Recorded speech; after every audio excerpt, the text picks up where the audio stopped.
Hi guys, and welcome back to I Speak English.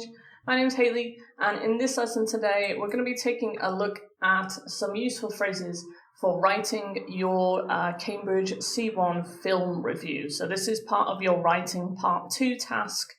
It can be quite tricky, your review. I'm going to tell you why in a few moments. But these phrases are really going to help your writing to just be more descriptive and just to be a bit more interesting, really, so that you can kind of hold the reader's attention or the examiner's attention.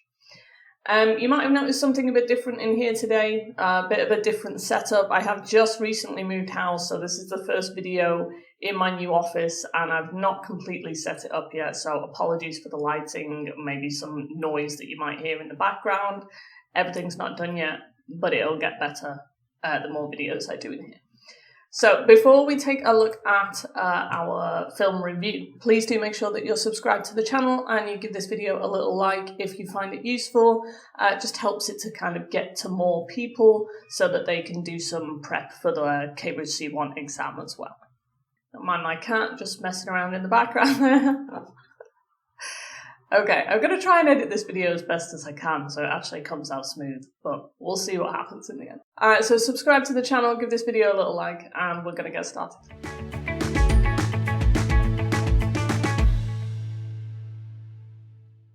Alright, let's take a look at our Cambridge C1 review then. So first of all, what do you need to include in your review? So a review is basically a descriptive opinion. That's what you're writing. It's your opinion based on something. In this case, we're doing a film or a movie. And so in that case, you need to use lots of descriptive vocabulary. Say why it's good or bad. It's usually an informal sort of style, the film review or the book review. And you also need to grab the reader's attention. So it needs to be interesting, which is really difficult to do. Actually, in your native language, definitely in your second or third language. It's very difficult to hold someone's attention while you're writing. And that's why I find the review actually quite difficult. A lot of students say to me, oh, I don't want to do the report or the proposal. Actually, the report's pretty easy because it's very structured.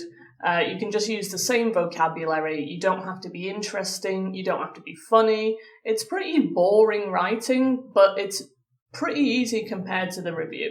Because the review, you need a lot of different language in there, and you need to hold the reader's attention and keep them interested in what you're saying. So it is actually quite a bit harder, I feel, the review. But if you're into kind of creative writing and stuff like this, it might be a bit easier for you. So we need descriptive vocabulary, we need informal style, you need to keep the reader's attention, it needs to be informative, you do need to give some kind of description or information, and it needs to be opinionated, okay? Your review is an opinion, so you need to be giving opinionated language. And I'm going to show you how to do that in a second. One thing I would say though, be very careful, okay? One mistake that I see people make a lot is that they just kind of describe what happens in the film. That is not what a review is. Okay, again, a review is your opinion. It's an evaluation of the thing. It's not just a description. And this here comes from the Cambridge Handbook for Teachers. I'll put a link to that up here. I'll also put it in the description as well. This is basically a guide from Cambridge on the C1 exam that's given to teachers. It's completely free. And this is what it says about the review. Okay, so a review may be about a book, a magazine, film, play, concert. It may also be about a product or a service. A review in the C1 writing paper does not merely ask for a general description of the thing reviewed, but requires an evaluation of its suitability for a particular purpose or audience. Okay, so again, do not just describe the story. Oh, first this happened, then this happened, and then that happened. That's not a review. You're writing about the actors, for example. Are the actors good? Why? What was good about it? You're writing about the story. Is it believable? Is it interesting? How, why, what happens. You're writing about the music, okay, the setting, everything, not just the plot. Okay, so that's my kind of number one tip for the review. Apart from interesting language, do not describe everything. You need to evaluate. Okay, you can describe a little bit, and then you also need to evaluate as well.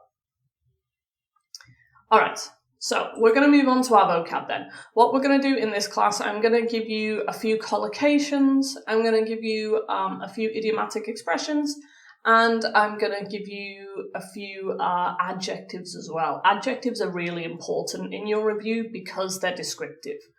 I know I said don't describe everything, but you still need to use descriptive language. Okay. So we're going to take a look at 4 collocations, and I'm going to give you some examples of like a film review using those collocations. So our first one, let's take a look, is compelling storyline. So compelling means when something interests you or it attracts you. It kind of keeps you interested. So a compelling storyline is a positive thing. It's a good storyline. So let's take a look at our example that was used then. A compelling storyline keeps the audience emotionally invested from beginning to end. Okay, nice collocation there. Next one, impeccable casting. Impeccable means perfect, basically. You can also use impeccable to talk about someone's clothing. If they look absolutely perfect, then they're impeccable. You could maybe use it to describe a room. You have impeccable taste if you have the best taste ever. But we could also use it to describe casting. Casting being who you choose for the film, like the actors that you choose for the film. For example, the film's impeccable casting ensures that every character feels authentic. Okay? Nice. Moving on to the next one, stunning visuals. Okay, so we're using lots of kind of adjective noun collocations here. Again, adjectives really important in the review because you want to try and you're kind of like painting a picture in the reader's mind of what the film looks like, what the cast are like, the setting, the story. You're trying to paint this picture, so you need to be very descriptive. The way to be descriptive is to use adjectives. For example, stunning visuals. With its stunning visuals, the film creates an immersive world that's both breathtaking and believable. So another nice collocation there. And our final collocation, nail-biting suspense. Okay? So nail-biting meaning you're literally sat there like, oh my god, what's going to happen next? Okay? Nail-biting suspense. The director masterfully builds nail-biting suspense, leaving viewers on the edge of their seats. Okay, really nice collocation there. You've also got an extra idiom, which I'm going to explain to you now, to be on the edge of your seat. Okay, if you're on the edge of your seat, you're very intensely interested. Okay, it's like you can't, like this guy here, like you can't look away from the screen because it's so interesting. Okay. An example that you could put in your review. The fast-paced action sequences and unexpected plot twists will keep you on the edge of your seat right until the final scene. Okay, so again, you can see that this is like evaluation. It's not just saying, oh, the actor, the first character did this, and then this happened, and then this happened. You're literally looking at different aspects of the film and saying whether they're good or bad. Okay? The fast-paced action sequences and unexpected plot twists will keep you on the edge of your seat until the final scene. It's a nice way of recommending a film, basically, to someone. So that's our first idiomatic expression. Before I show you the second one, if you do want any of these phrases and even more useful phrases, I'm going to put a PDF. I'll put the link up here. I'll also put it in the description as well. It's a useful phrases PDF for the film or movie review. Okay, so you can just download that, take a look at it. It's got collocations, phrasal verbs, idioms, lots of adjectives, and it gives you example sentences with each one so that you can understand how the vocabulary is used. So download that from the description if you want it, keep it next to you while you're writing, and just try and kind of steal a few of those phrases and work them into your review when you're writing, and that way you should get higher marks. All right. So moving on to our next idiom then, to steal the show. If you steal the show, it basically means that you're the best performer there, and everyone is kind of watching you only. So you can use this for film, you can use it for books, you can use it for live performances, but you can also use it outside of that context as well. Let's say, I don't know, your friend's getting married, and another friend goes to the wedding like super dressed up in like this crazy outfit, and they steal the show. It's like they're kind of like taking all of the attention away from the bride and the groom. So you can use it in that context as well, if you just basically take all the attention.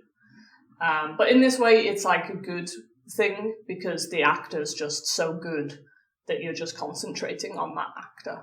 Okay. Let's take a look at an example of this. So although the cast delivers strong performances, it's young supporting actor who truly steals the show with a breakout role full of charm and emotional depth. Okay, so someone steals the show. Got some nice adjectives here as well. Charm. Well, charm is a noun, actually, excuse me. Charm, emotional depth. We've got breakout role, another nice collocation here.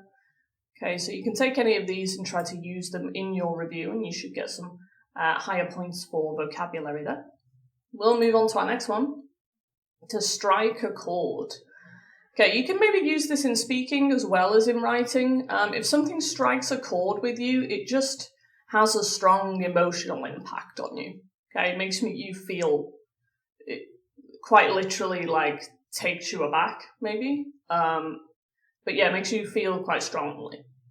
So you could use it in your film review to say something like, the film's portrayal of family struggles and personal sacrifice is likely to strike a chord with anyone who has faced similar challenges. Okay, so it's likely to kind of grab you emotionally or make you feel very strongly. Okay, so strike a chord, really nice one. Again, you can use that in speaking as well. And I think I've got one more idiom for you. Yes, I do. Live up to the hype. Okay, so something lives up to the hype. It meets high expectations. Hype is like, how do I describe hype? Yeah, it's like expectations, but expectations of like a big group. So if something, we use like hype up as a phrasal verb as well. If something's hyped up, it's like everyone's talking about it. It's really popular. Everyone loves it. It's really hyped up. So if you live up to the hype, it's like you meet these amazing expectations. Everyone loves it. Everyone loves the film, and the film is so good that it lives up to the hype. But often we would use this in a negative way, and we'd say it doesn't live up to the hype. Okay, for example, despite all the marketing, the film doesn't quite live up to the hype. It's not actually as good as people said it was. Okay, so that's a really nice one to use. Again, you can use this not only about film, but about anything, a book, a restaurant, anything that has hype, anything that's really popular, that people really like. You could say that it lives up to the hype or it doesn't live up to the hype. Okay. All right, so that's it for our idioms. We're going to take a look at some adjectives now as well. I'm going to give you full paragraphs with some adjectives in there so that you can see how they're used in context. Before we do that, I just want to let you know all this information you can actually find in my C1 review video course. I do have a video course all about the review. It's about 3 hours long. and it teaches you everything you need to know about the film or book review. So you get lots of phrasal verbs in there. It's an interactive online course. There's tons of vocabulary, lots of grammar as well, all the essential grammar you need to include in your review. And there's lots of review structures and examples so that you can see exactly what a review needs to look like. I'll put the link up here. I'll also put it in the description as well. You can take a look at that there. If you're struggling to write a review, this should help you. All right. So we're going to move on to our adjectives. So let's take a look at some paragraphs then that you might find in a film review. Let's take a look. So we've got, although the film aims to be thought-provoking, it ends up feeling pedestrian and run-of-the-mill. The story follows a familiar formula, and the lack of originality makes it hard to stay engaged. All right, so our first one is thought-provoking. It's kind of exactly what it says. It provokes your thoughts. It makes you think a lot, or it makes you think deeply about a specific topic or subject. So thought-provoking usually is a compliment because it's something that makes you, consider very deeply a certain topic. All right. Let me just close this window here because it's getting a bit bright. Is that better? Meh. Sorry, I'm still trying to figure out this room. The lighting's... Before I had the window in front of me, so I had light, and now the window's here, so it's a bit tricky getting the light. That's not good. Anyway, we'll carry on. Thought-provoking. Pedestrian was our next one. It ends up feeling pedestrian. Something's pedestrian, it's just kind of boring. Just kind of the same as everything else. There's nothing different. Just kind of dull, pedestrian. Similar with run-of-the-mill as well. If something's run-of-the-mill, it's just exactly the same as everything else. It's like the same thing being churned out again and again and again in run-of-the-mill. Right, so we've got thought-provoking, pedestrian, and run-of-the-mill. Two of them are negative, one of them are positive. Next up, let's take a look at another paragraph. So the film begins with a riveting opening sequence that promises something special, but what follows is surprisingly lackluster. Despite flashes of brilliance, the overall execution lacks the energy and depth to maintain the audience's attention. Okay, so we've got two nice adjectives here. We've got riveting and lackluster. Riveting means when you can't stop watching something. It's very, very interesting and you're like, you can't look away from it. Riveting. So very positive. Lackluster is the opposite. Lackluster is like zero energy, zero enthusiasm, really boring. It's just lacks. Yeah, it lacks energy, like it says here. Just very lackluster. You'd normally talk about an actor's performance as lackluster. Or the script as well. The script or the plot can be very lackluster if it's just kind of all the way through. Yeah, lackluster. So you've got one positive, one negative there. Riveting, very good. Lackluster, very bad. But they're, commonly used words. You might not have heard of them before, but they're great to use in your review rather than just saying, oh, it's good. Oh, it's interesting. It's really boring language. You want advanced level language now. It's really riveting. All right, I think I've got two more paragraphs for you. So let's take a look at our next one. So what sets this film apart is its poignant exploration of loss and memory. Poignant is how you pronounce that word there. Poignant. Paired with enthralling performances that bring the characters to life. It's a rare example of storytelling that's both emotionally rich and visually compelling. So poignant, that word, you might not have seen this word before. Poignant is like very emotionally touching, very moving. You could use moving as a synonym for poignant as well. But poignant is a bit stronger than moving. It's like yeah, it really, really gets to you on an emotional level. Okay, so it's poignant exploration of loss and memory.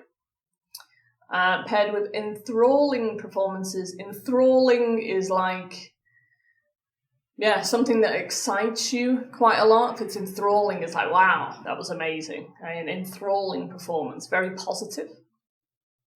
And then we've got visually compelling at the end there. Compelling, again, is something that like attracts you and interests you and you don't want to look away from it. So you're compelled to watch it. Okay, visually compelling. So really nice adjectives there that you can use. And I think I've got one more, yes, I do, one more paragraph for you. Let's take a look. So although the film had potential, the storyline felt contrived, relying on unrealistic coincidences to move the plot forward. So contrived, again, this might be a new word for you. Something is contrived, it's not really believable.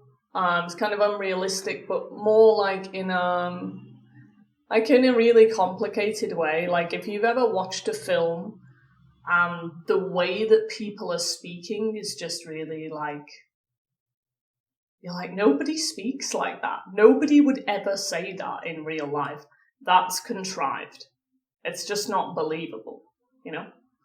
So the storyline, you could say this about the storyline, you could say it about the performance. Again, you could say it about the script, about the way that people are speaking, okay? So the storyline felt contrived, relying on unrealistic coincidences to move the plot forward. The characters were built around cliched stereotypes, the brooding hero, the damsel in distress. Okay, so we've got the cliche, you probably already know that word. I think most languages tend to use the French word cliche. The brooding hero. Brooding, we often use this to describe a man. If you brood, which is the verb, it's like you're, how can I describe it?